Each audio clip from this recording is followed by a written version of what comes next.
ఒకప్పుడు ఒక మనిషి ఉండేవాడు. పని చేస్తూ తన కళను మర్చిపోయాడు. రోజు మొదలైతే బాధ్యతలు, రోజు ముగిస్తే అలసట. అతను కష్టపడడం ఆపలేదు, కానీ ఎదగడం జరగలేదు. ఒకరోజు అతను అర్థం చేసుకున్నాడు, కష్టం చేయడం తప్పు కాదు, కానీ అన్ని పనులు మనమే చేయాలనుకోవడం అనేది చాలా తప్పు అని అనుకున్నాడు. అప్పుడే అతను మారాడు. కొన్ని పనులను వేరే వాళ్ళకు అప్పగించాడు, కొన్ని నిర్ణయాలు తను తీసుకున్నాడు.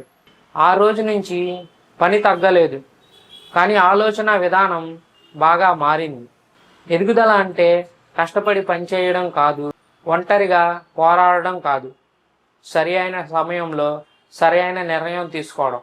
చివరిగా చెప్పేది ఏంటంటే, మార్పు అనేది మనలో కాదు, మన నిర్ణయంలో ఉంటుంది. జీవితంలో ఎదగాలంటే కొన్ని వదులుకోవడం కూడా తెలుసుకోవాలి.